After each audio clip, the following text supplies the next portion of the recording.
All right, we are at day 18. Can you believe it? I'm impressed that I've done something 18 days straight, and on a topic that I live with, but had no idea how powerful it was working in my life.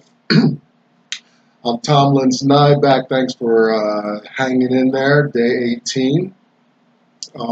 I know some of you don't have good data plans, and you're following along in the notes, and I'm appreciative of some of the people that I get feedback from via email. I don't check the YouTube platform all that often, but leave comments there if you like.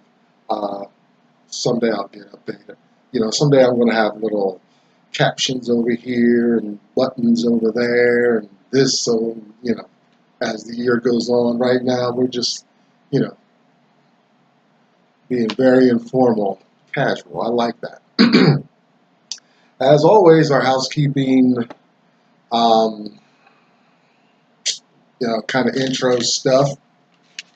I am, and we are, informed by a man named Dr. Claude Anderson. Wrote 5 incredible works of 3. I have 3 of his. Comes in a bundle if you go to powernomics.com, or he's got another place called the Heritage Institute.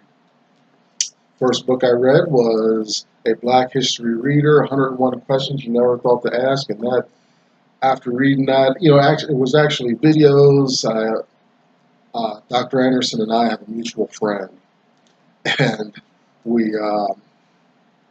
she turned me on to this guy, and my world's not been the same. I've never thought, I think little about anything else since she gave me this information, I think back in November. Black Labor, White Wealth, Search for Power and Economic Justice.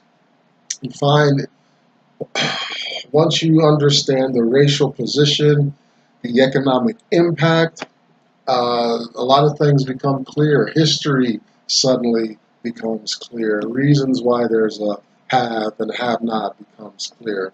And his national plan to empower Black America, Powernomics. I'm almost finished this book. He's got some great ideas, and it's interesting, the ideas he has is already successfully implemented on that note by whites and other races. On that note, whites and other races as a community. On that note,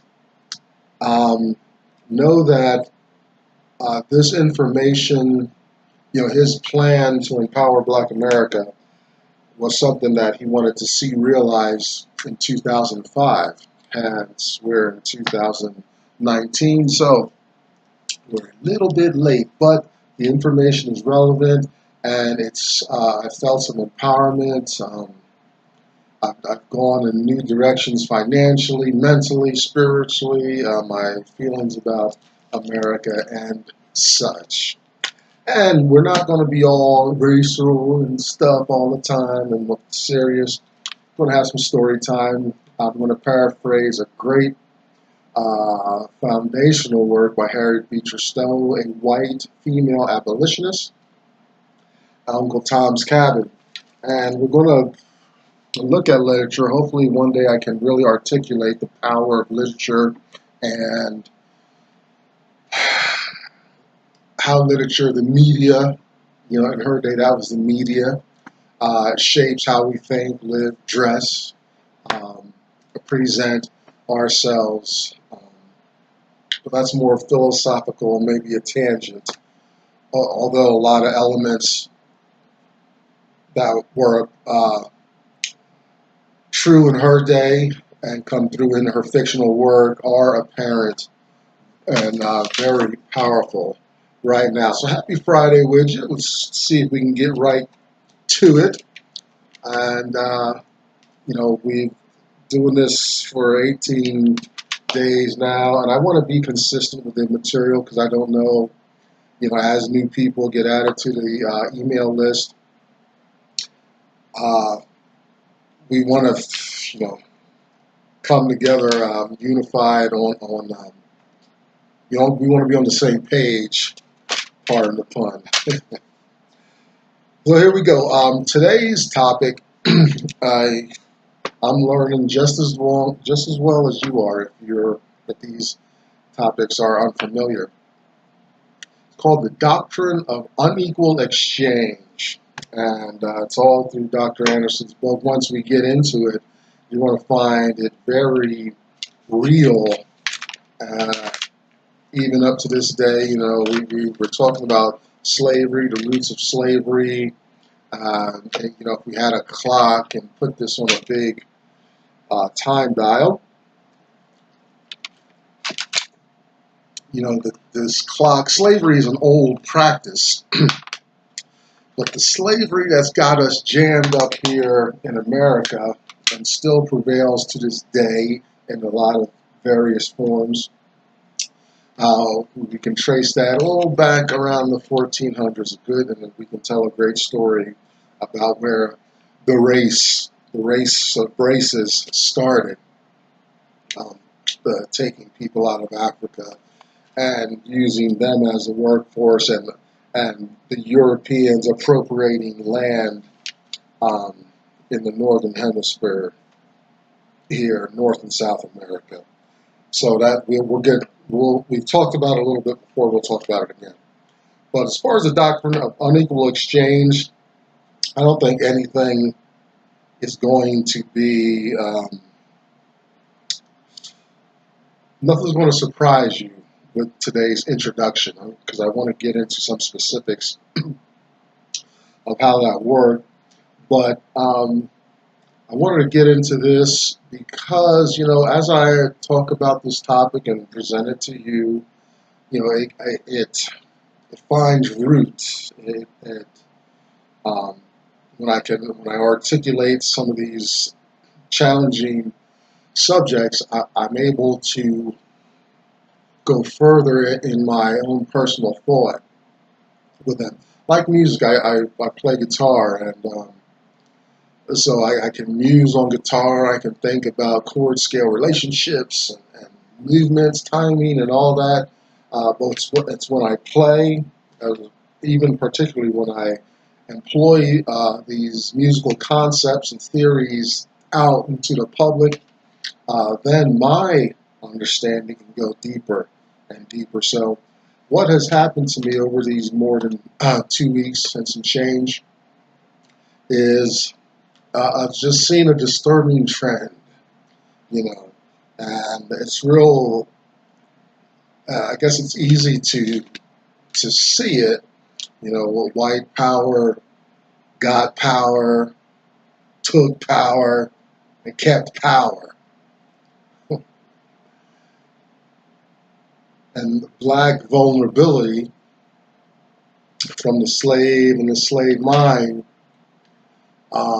were manipulated, enabled to remain dysfunctional, had to scramble for resources, always seemed to be many steps behind white power, which is very real. The head starts that whites have, and that's something they don't like to hear, is they have a 300 or 400 year head start on black folks in a lot of different areas. And there's a great video on that. I don't know the name of it. I saw it as a result of the business course I'm taking. On that note, I don't want to digress and for you to think that I'm a white hate speech or anything like that. I've been nurtured and groomed and raised primarily in the white community, and I have a lot of friends, so not all white people are trying to jam up black folks. And I got one friend who's very affluent, and he's even disturbed that white people maintain this power, that there's disparities, that there's such a gap in wealth around him in his life. He ain't giving up no big money though. Huh? No, just kidding. No, I like this guy a lot. So, and not all black people are criminals and smoking crack and strung out and stuff. There's beautiful black communities, a lot of sensible black people. All right. What we want, what I desire is that we come and approach life with wisdom and correct thought about what we're experiencing and seeing. So real quick, Doctrine of Unequal Exchange introduction. So, as I got into this information, I'm seeing this disturbing trend: white power, black vulnerability, dysfunction, and unable to come together collectively. I know I had my own journey through drugs, dysfunction, homelessness, and a lot of challenging aspects of American life. But, I can see these trends. I know these trends, but what does it mean, why is it so common?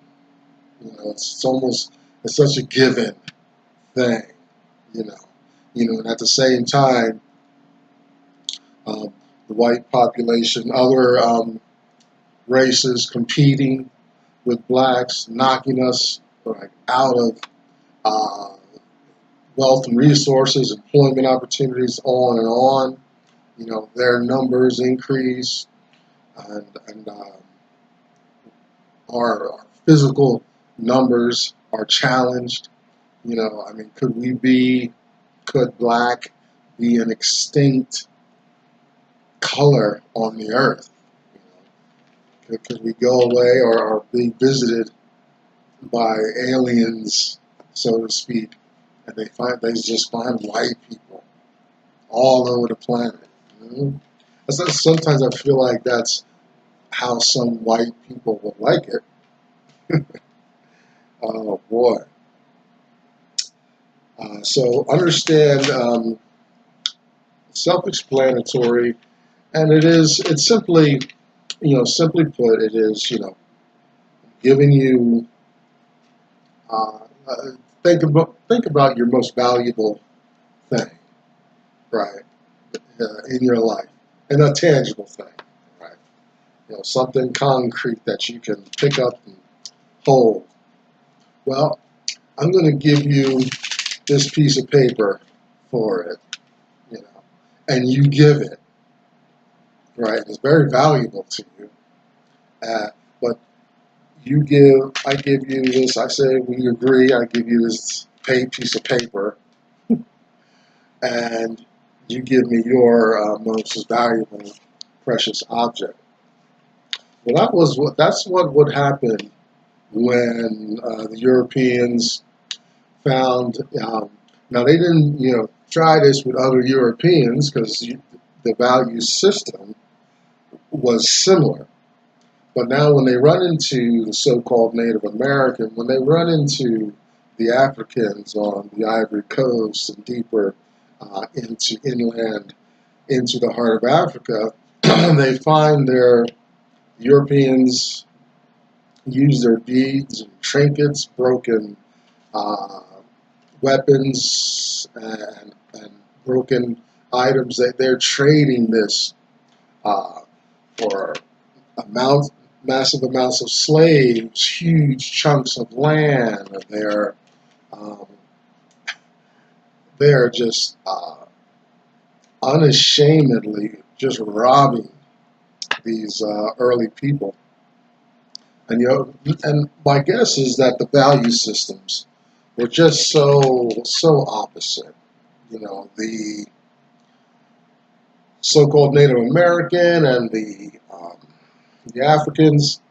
I bet you their value system was based on community and sharing. It wasn't competition. You know, I'm guessing their sense of economics, if you will, was more like we all own the land. You just happen to be bringing me a resource that I don't want to bother going out and getting my own damn self. You know, but I'm not. If we engage in this exchange, then I'm not. It's not even coming into my mind that you're taking advantage of me. You know, and that's so sad. You know, that the so-called Native Americans gave away a huge island, right? New York. That place is worth billions, trillions of dollars now. You know, what a steal.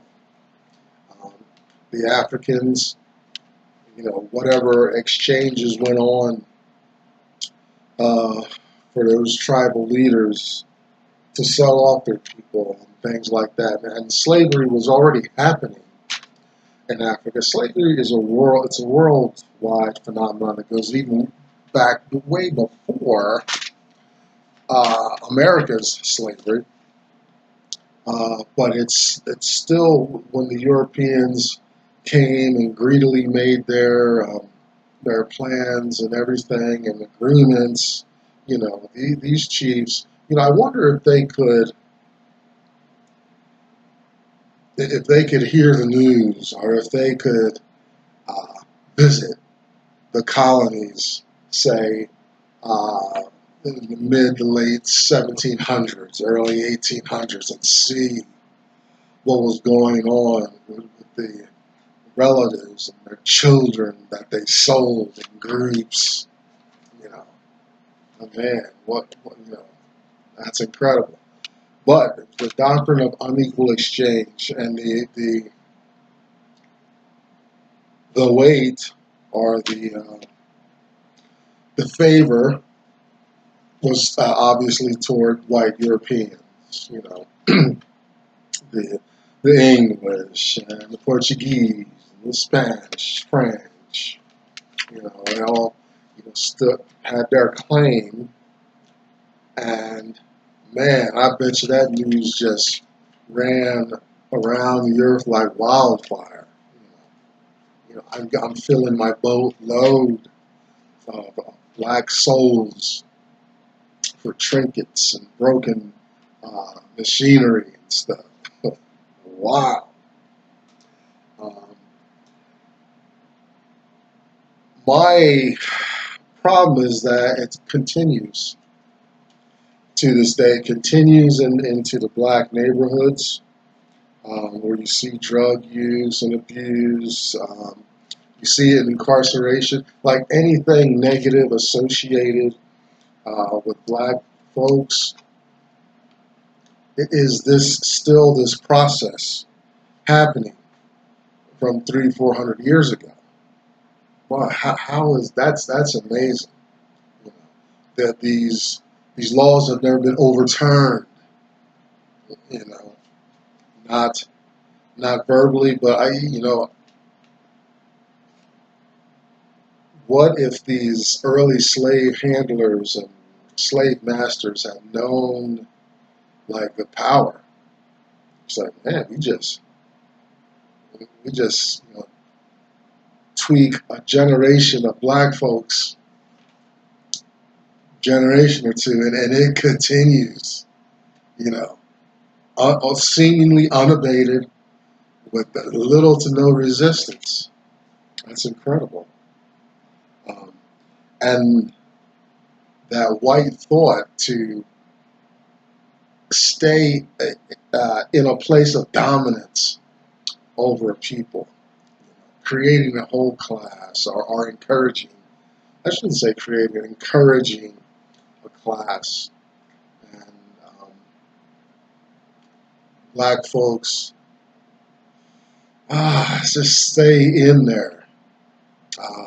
And There's so many hurdles and things to navigate to come out of that. Oh boy. So this advantage,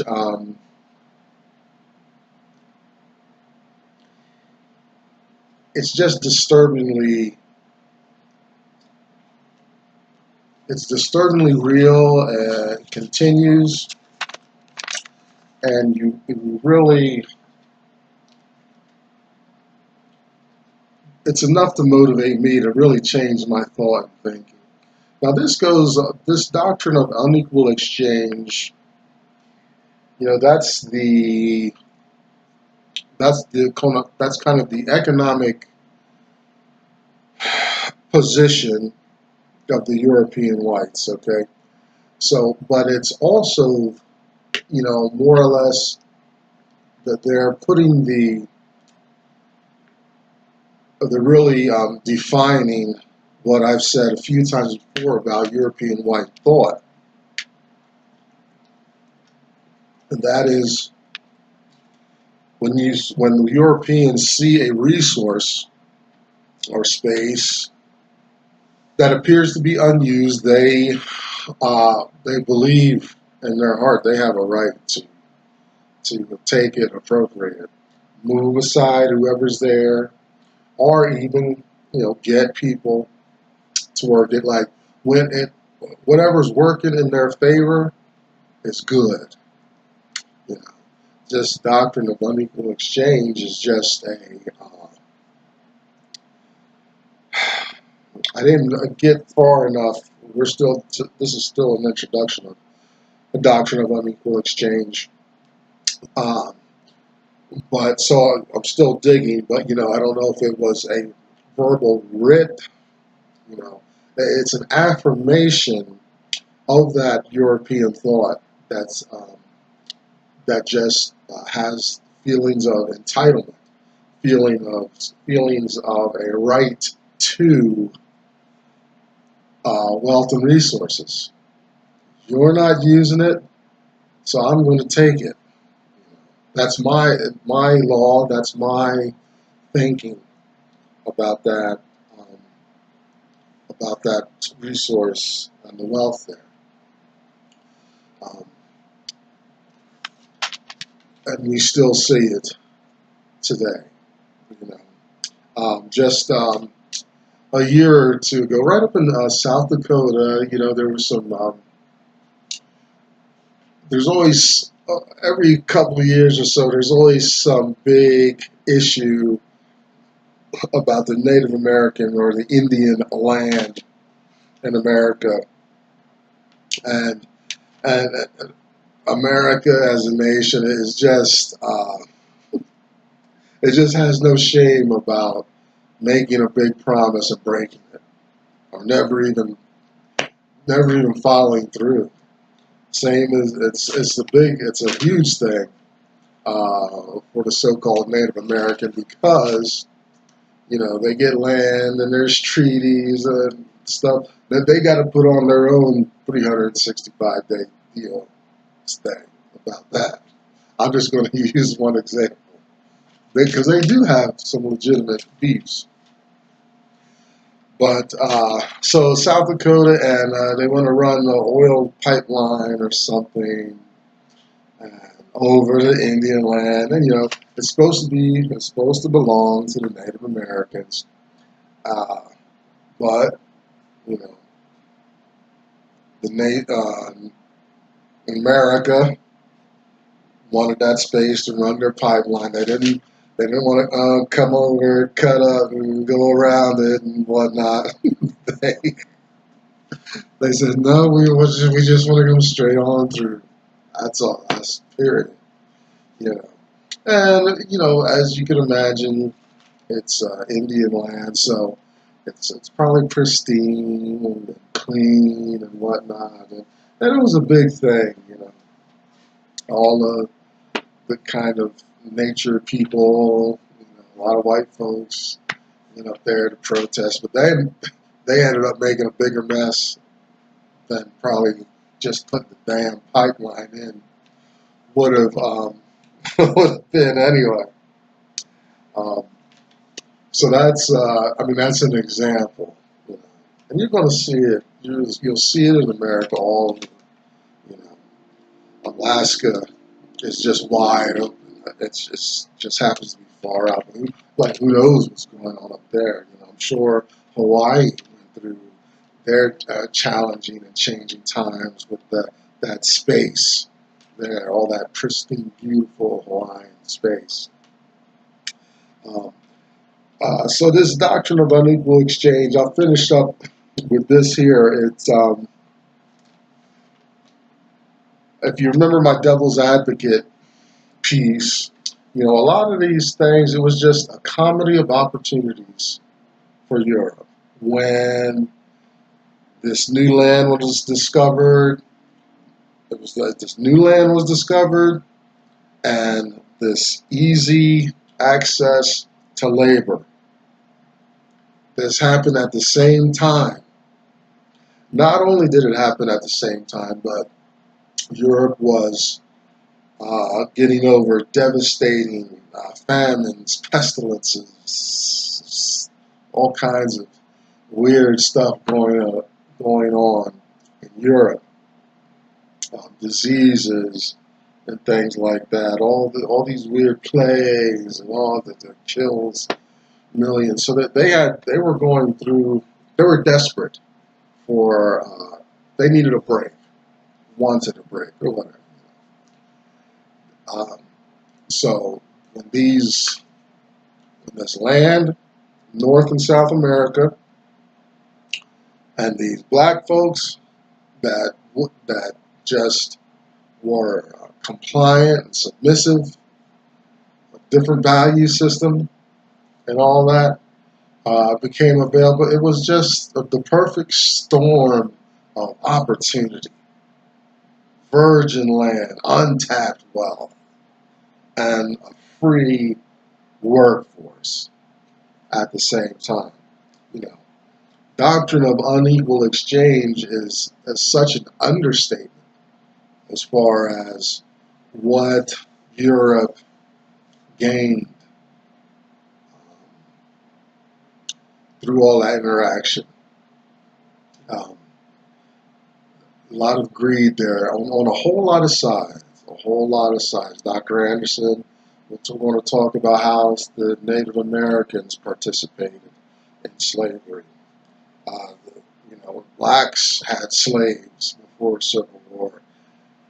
The slaves are sold out of Africa. They're not always taken one by one like Kunta Kinte in Roots, but it was a system. It was a whole industry gathering those bodies and putting them on ships, then sending that back. And then in the 1700s, we're going to talk about the 57 guys that signed the Declaration of Independence, because they said, man, we ain't giving this free stuff to some king way over there. It's over, man. This is ours. And they had just begun looking over top of the Appalachian Mountains west and just saw miles and miles of virgin, untapped resources. Oh, so there's the doctrine of unequal exchange. Stick around tomorrow. I'll dig up some specifics on it. Thanks for tuning in. I'm Tomlin's Nyback. I'll see you soon.